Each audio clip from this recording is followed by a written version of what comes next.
Hi guys, welcome back to our channel. I'm Michelle. And for those of you that are new here, my name is Jessie. Welcome to our channel. We are Moms on Crime. On this channel, we talk about all things true crime and paranormal. Today, Jessie has a story for us. Yep, but before we jump into our story, we do have a link down below. Check out our new shirts, Moms on Crime. So we have 3 different designs. We have black with pink letters on it. We have black shirt with white letters and a white shirt with black letters. So check them out. It's to celebrate our 1,000 subscribers. And yeah. And also, before we jump in, please don't forget to subscribe. That way you guys can check us out and hang out with us twice a week. Okay, so let's jump into our story. Today we are going to talk about honor killing. So are you familiar with or what honor killing is, Mama? Yeah. Yeah. So for those of you that are not familiar, honor killing is, I want to say it's more of like a cultural thing. I know some people are thinking like, oh, it's a religious thing, or, you know, like if you're a Muslim, automatically you do believe in, or you do honor killings and stuff, but that's not the case. There are some countries or Muslim countries that does not believe or does not do honor killing. So an honor killing is the killing of a relative, especially a girl or a woman who is perceived to have brought dishonor on the family, or, you know, if the girl or the woman is being disobedient and stuff. So that's what they believe in. So today we are going to talk about the story of Amina and Sarah Said. So let's talk about their dad. Their dad is Yasser Abdel Said. So he was born in Sinai, Egypt on January 27, 1957. So in 1983, he came to the United States on a student visa. And then he met Patricia Owens and married her in 1987. She was 15 years old when they got married, and he was 30 years old. So, you know, he asked Patricia's parents to marry their daughter. He's like, I'll take care of her. My family's well off. I'll give her like a better life. So Patricia's family, they were poor. So at first the dad said no, but then the mom talked her into marrying their daughter off and said, you know, she's going to have a better life. He's going to take care of her better than we can. So they decided, and then they got married. But Patricia later alleged that Said abused her during their marriage, like physically and mentally, I guess. During that marriage, they had 3 kids. So their firstborn, Islam, he was born in 1988.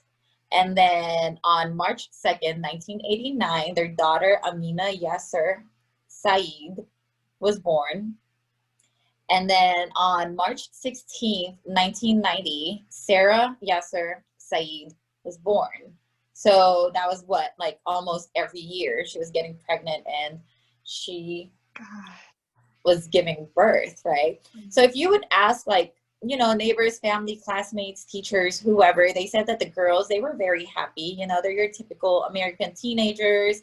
They go to school, they love school, they're very, very good at school. They have dreams of going to college. I think Sarah wanted to be a doctor, you know, to go to college and be a doctor. Both girls, they said they're kind of tomboyish, you know, but Amina is more the girly one out of the 2, but they're into like sports and everything. And they were just, you know, you can't really tell that they're like sad or depressed because they're just happy. So they all lived in Texas, and Yasser, he was a taxi driver. That's what he did for a living. But even though I think they said that their family, they're kind of well off in Egypt and they're kind of powerful, like Yasser and his brothers and like his family and stuff. Patricia, during like one interview, she was saying too that I'm not sure if Yasser was a taxi cab driver at this time, but he got mad at one of his coworkers. So what he did, he stayed till the coworker clocked out of work, followed him and ran him over 3 different times, ended up killing the person. But the dad, so you already know he had that temper, right? But Patricia said Yasser's dad paid a lot of money to get him out of that mess, like a lot. So. Oh my God. Yeah. Also, Yasser, he was very controlling, abusive. He was, at some point even like very possessive and obsessive of his daughters, his children. So the girls, Amina and Sarah told family and friends that their dad had physically and sexually abused them. So when the girls, when they were about 8 and 9 years old, excuse me, both girls went to their maternal aunt and grandmother, I believe, and told them that, yeah, we don't want to live at home anymore. We want to stay here because our dad physically and sexually abused us, So then Patricia left the house too and went to her mom's house. CPS was called, and the children, they were taken to the hospital for examination. And then Yasser was arrested and was about to be charged. But for some reason, the girls, they went to the cops and said, no, that's not true. We were lying. Our dad did not touch us. Our dad did not physically or sexually abuse us, right? So then later on, the aunt found out that Patricia, their mom, told the girls, hey, you guys have to tell the cops this because your dad's going to go to jail if you tell them that your dad sexually abused you. So tell them that it was a lie and this and that, right?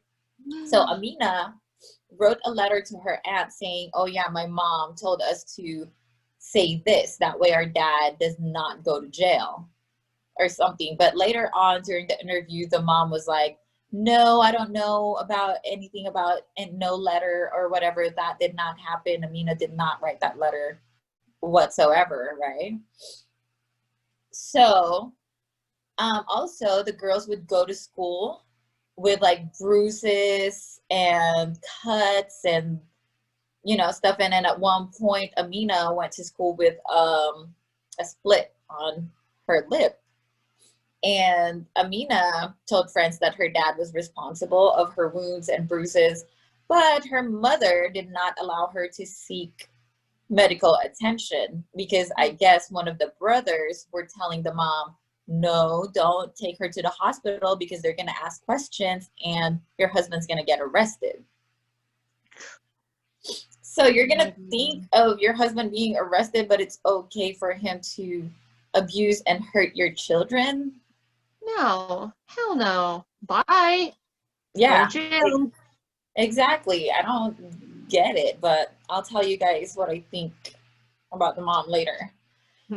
Also, Yasser, he's like very controlling. Like I said, he's obsessive over his daughters. He would always record them, like video or voice record them without the girls knowing. So he would spy on them. And oh my gosh, that's just like Alyssa Turney. The story we just did a couple weeks ago. Yes. Oh my God. But this one, that's their real dad. It's crazy. And if you guys want to check out like the videos and stuff, they're on YouTube. It's just so gross. Like he would like just record them and be like, like making like that, like sounds or whatever, and like, oh, you have such beautiful eyes, or this, I don't know. It's just creepy. I mean, I get it. Like, of course, like if like any normal dad, of course, be like, oh yeah, my daughter, she has very beautiful eyes, I like it. But then there's a difference. There's a difference. Yeah, There's a totally. difference. Totally. It's crazy. So then when Amina was like 16 years old, Yasser, their dad, took her to Egypt because allegedly to arrange a marriage for her to a much older friend of Saeed's.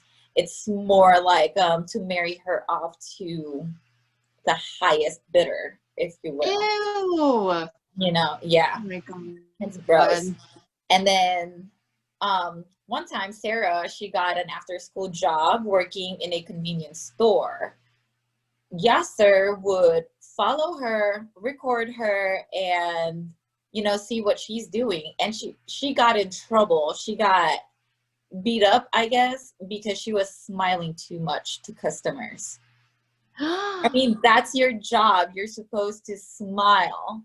Yeah. But I guess he did not like that. Crazy. Mm-hmm. So then, of course, they're teenagers. They go to school and stuff. Eventually, both girls started dating American boys. But I guess the dad did not like that because they're only supposed to marry a Muslim guy or whoever he picks or, arrange for them. Mm-hmm.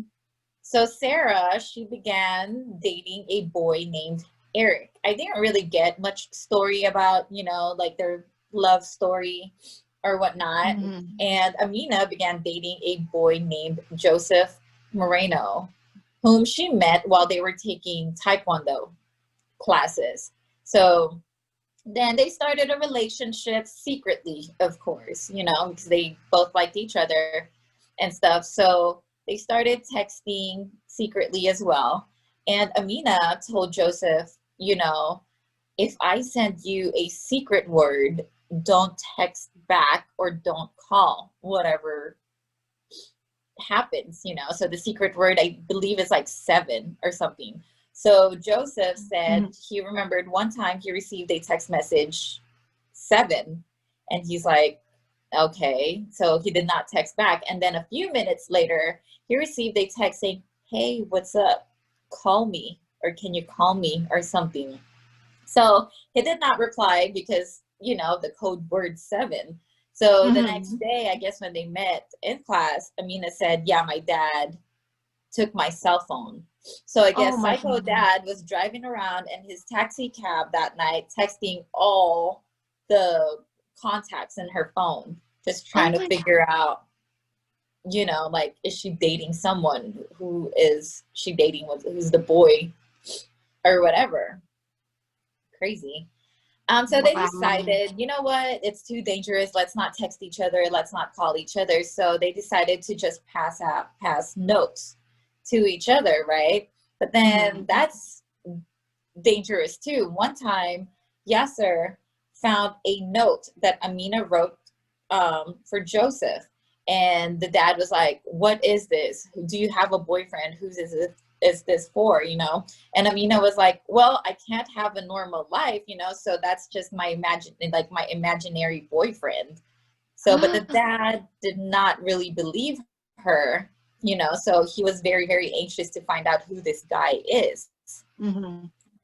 So, not trusting her, she started stalking his daughter, and he decided to move his family 20 miles to a new house in Louisville, Texas, overnight,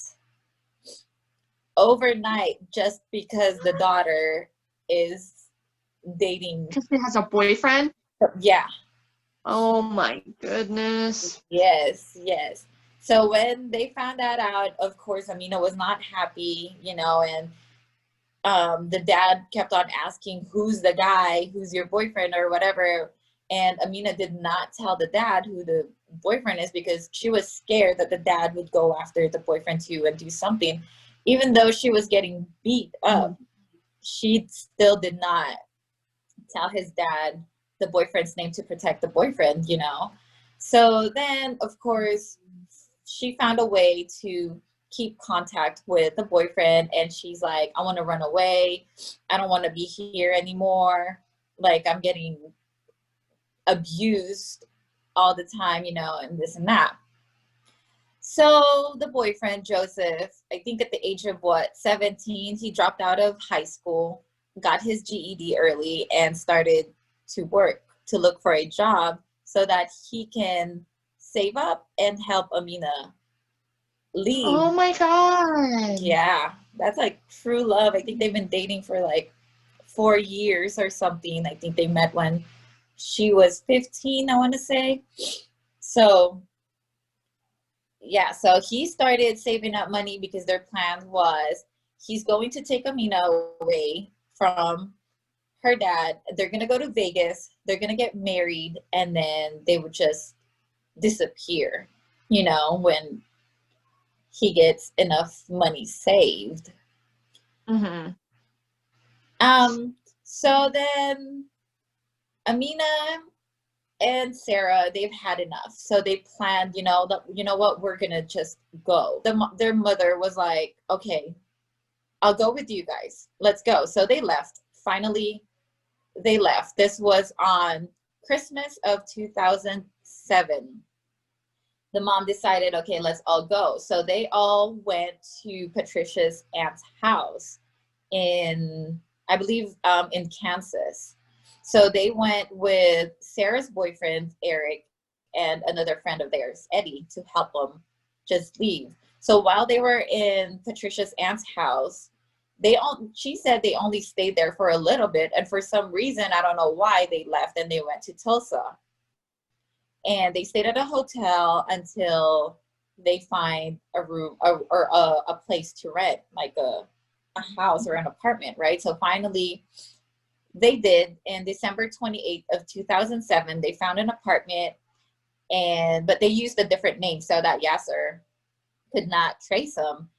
But this is the weird part. So they all threw away their phones, right? SIM cards and everything, because they know that their dad is connected to some people, some powerful people that can't easily trace them. So they threw away their phones, their SIM cards and everything. That way they wouldn't get traced. The mom bought a burner phone. And I guess during that time, she started calling the dad, Yasser, or my God, or something. Yeah. So that's why. But she said, she was feeling sad and depressed, and she felt bad that she left her husband. Hello, your kids are getting abused. It doesn't sound like there's much to miss there. What the hell? Yeah. He's not a good guy. What the fudge? My God. I was like, you feel guilty? And then they said, like, during the investigation and stuff, so they found phone records that said that Patricia kept contact with Yasser.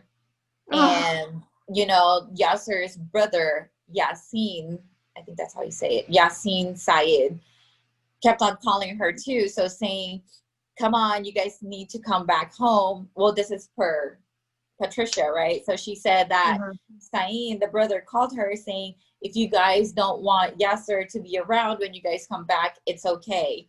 We'll, like, kick him out of the house. You guys are not going to see him or this and that. Just come back. This is your house. This is where your kids belong. Their friends are here, blah, blah, blah, etc. Right? Yeah. Mm-hmm. So December 30th, 2007, they went back to Texas. But Patricia did not tell the girls that they're going to go back home. So the girls did not know that they were going to go back to see Yasser, their dad.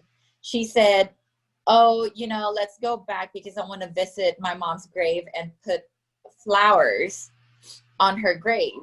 So, per Eric, even Sarah's boyfriend said, I don't know he would have gotten that new phone number unless someone called them. So obviously Patricia has been calling the dad.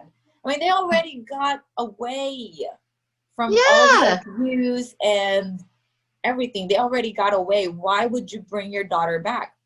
Before that too, the aunt was saying, oh yeah, this has happened before. You already left him and you're going to go back, you know, you kept on going back. But Patricia is like, no, this time it's for real, because I'm definitely sure that if I go back, Yasser is going to kill the girls. Oh my God.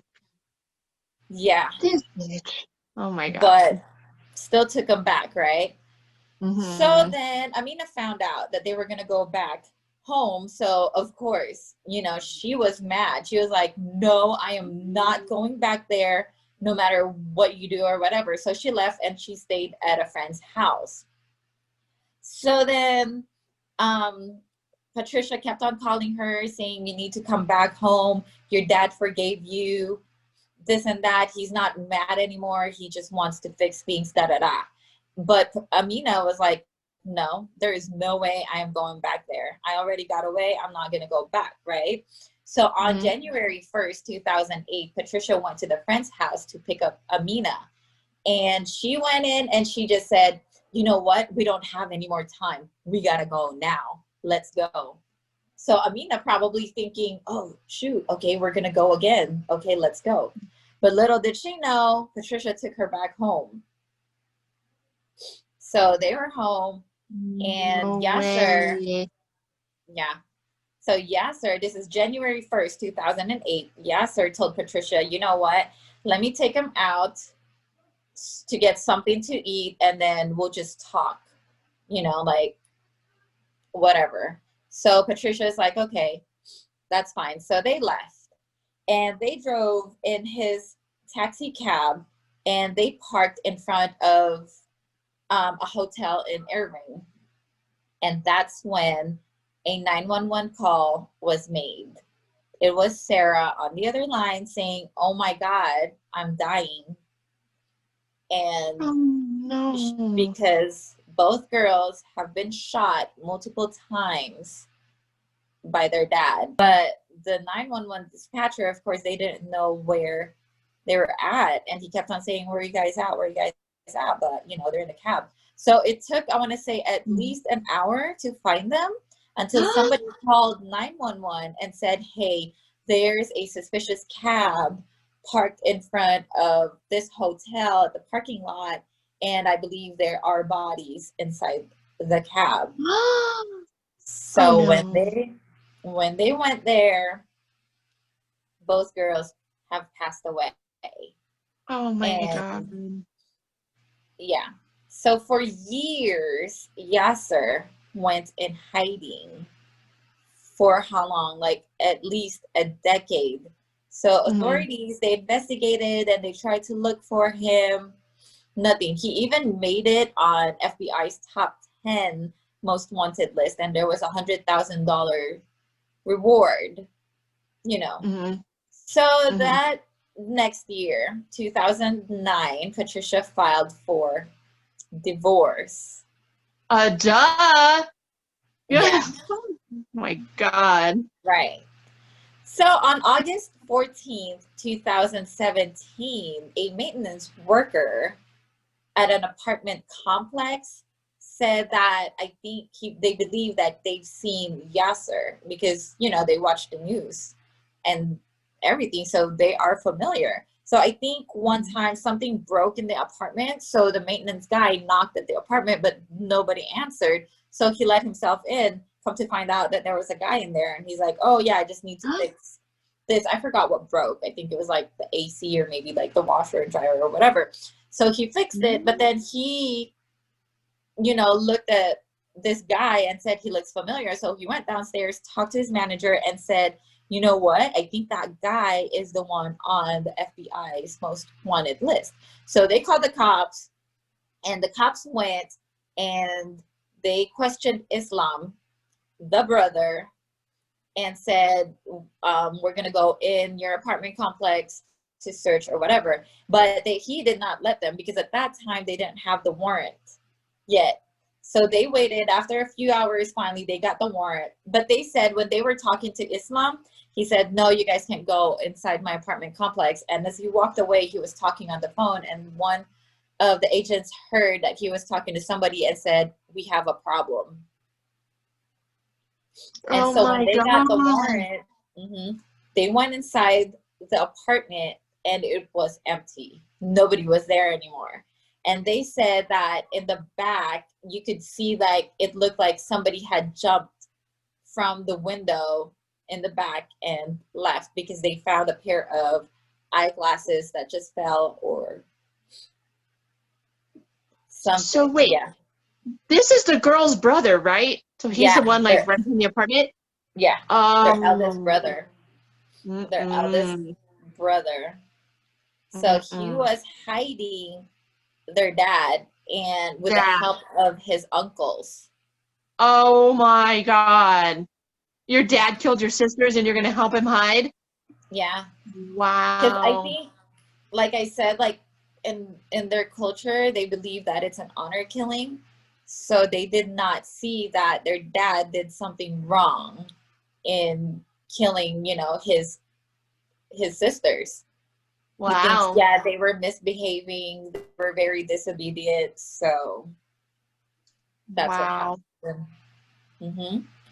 So on August 17, 2020, a police began a 24-hour surveillance on a home in Justin, Texas, which was purchased under the name of Dalal Saeed, which is the daughter of Yasser's brother, Yasin.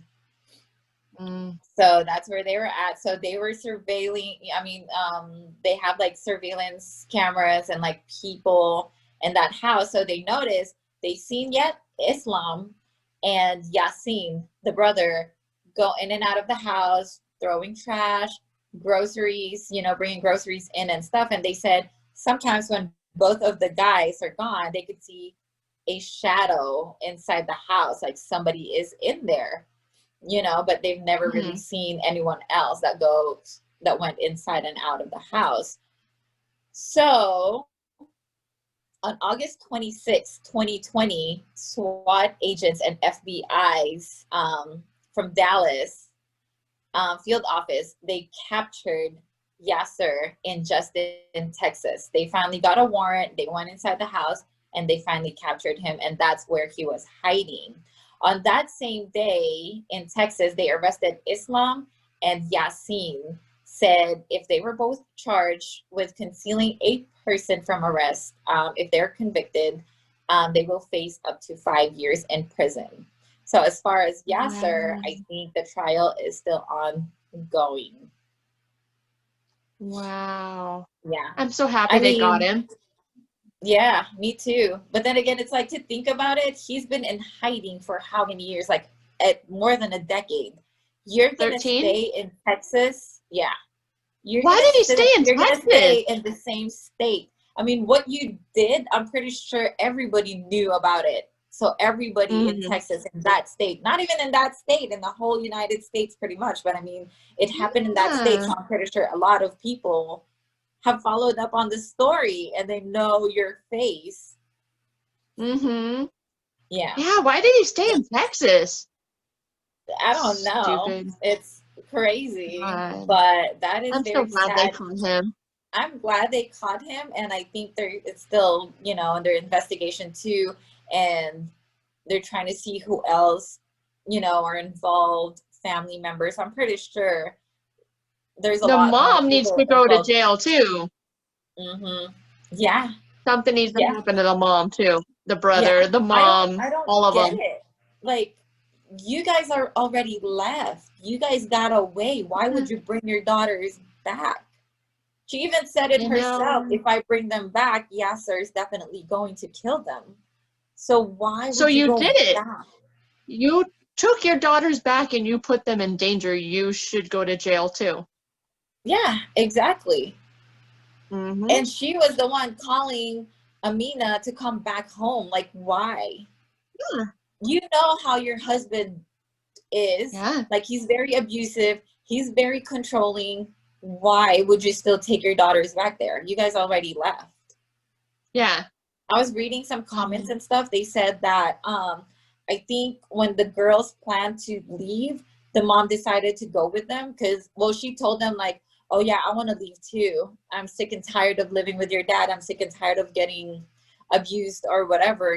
So some people are saying, I think she only did that so that she can keep an eye out on the girls so they wouldn't be gone totally, you know, like they would still know where they're at or where they went. See?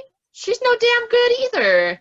No. That, man, you don't put anybody before your kids. You don't put, I'm married too, and I wouldn't put my husband before my kids. Yeah.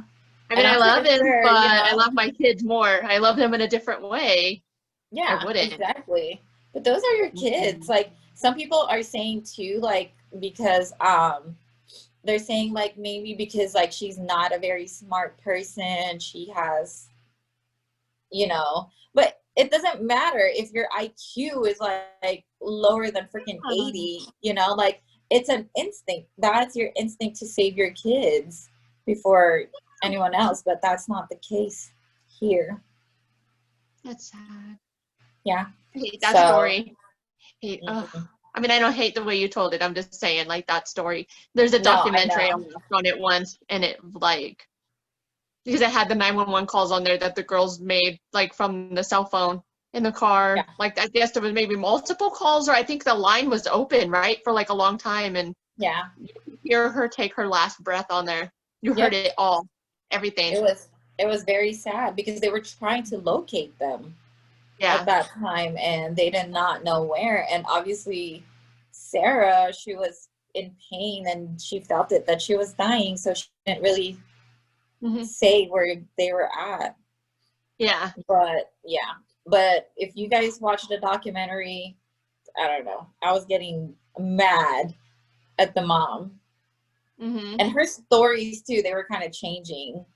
Yeah, like, her story doesn't add up either. Yeah, no, she's all, no, I don't believe that Yasser is capable of abusing or hurting his daughters. He killed them. Oh my gosh. Yeah.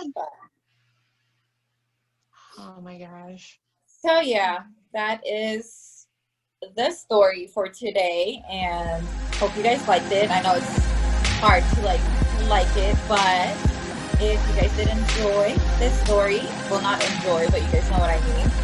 Don't forget to like and subscribe. And please turn on your notification bell so when we upload twice a week, you'll be the first to be notified, and you can come hang out with your favorite moms on YouTube. And you can also follow us on our social media. We have Facebook, Instagram, and Twitter at Momsoncrime.